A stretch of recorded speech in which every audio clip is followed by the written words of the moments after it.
Hi, it's Alicia from the Pretty Brown Eye Reader. So today I'm coming with a wrap up of my reads that I had for Caribathon that was put together by Karen at Run Right Reads and Peter at Comfy Cozy Up. So I will leave a link to their announcement videos in the description box. So my first read for the readathon was Breath, Eyes, Memory, and it's by Edwidge, Danticat. Now, I got this book at the thrift store probably like 3 or 4 years ago, and I just picked it up for this readathon when I went through my bookshelves to see what books I had by Caribbean authors, and I'm just embarrassed that I had let this book sit on the bookshelf for so long. So I read it, and it is about a woman named Sophie, and when we meet her, she is in Haiti. So Haiti being a Caribbean island, and Edwidge Danticat, she's Haitian descent, and Sophie is raised by her aunt in Haiti and then goes to the U.S. where her mother has been working for years and is reunited with her mother. And part of the book takes place in Haiti, part in New York. And as a grown woman and married woman, she returns back to Haiti to her grandmother and aunt.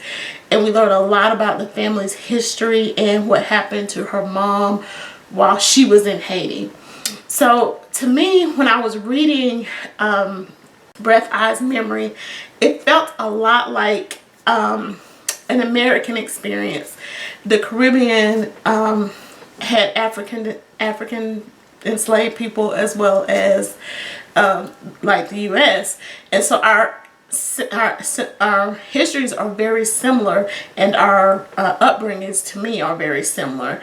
And I thought about with her mother going to the U.S., it was very much like in the U.S., many of our family members went north to as in northern U.S. states to work during the Great Migration, and many Caribbean families got separated because people came to the U.S. and to Canada for better opportunities. So to me that was similar.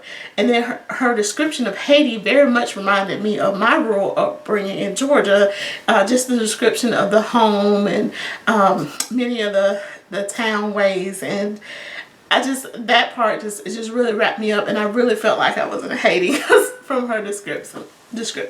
So I don't know if you can tell, but I am now a fan of Edwidge Danticat, and I will be reading her other books soon. I have put her on my list of people to read.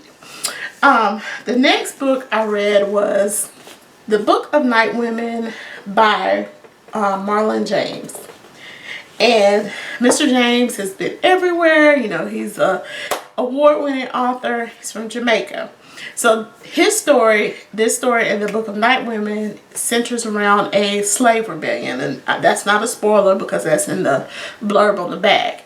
And it centers around Lilith, who is a slave, and she really doesn't know her history, including who her mother is, who her father is, which is very reminiscent of many slave stories of not knowing actually who you are.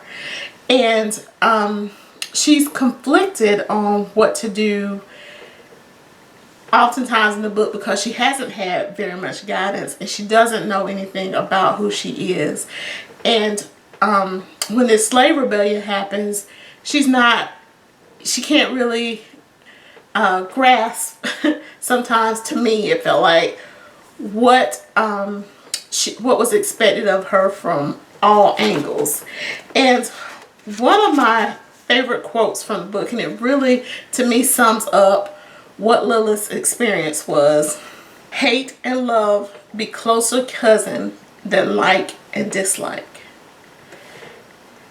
So much of the slave experience, whether it was in the U.S. or in the Caribbean islands, is centered on controlling the people. But to control the people, the masters had to inflict hate upon them, but then they wanted them to love them and serve them like family. I mean, really, it's just a sick dynamic when you sit back and look at it. And that's why that quote just stuck with me so much, that hate and love are so much closer than we think they are. The way Mr. James writes the book, he does use language similar to in the Caribbean. So for me, I had to kind of say the words a little bit to catch the rhythm of them. But once I got it, it just rolled on by. I am not sure if I will continue on to read more Marlon James, because like his latest book, the audiobook is 24 hours long, and I'm like, that is a whole actual day of life to be devoted to it. So I can't even imagine how many pages that is.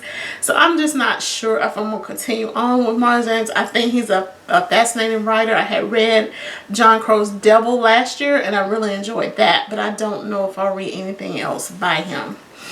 I hope you participated in Caribbean-a-thon, and let me know what you read. Did you enjoy it? Thanks for watching, and have a great day.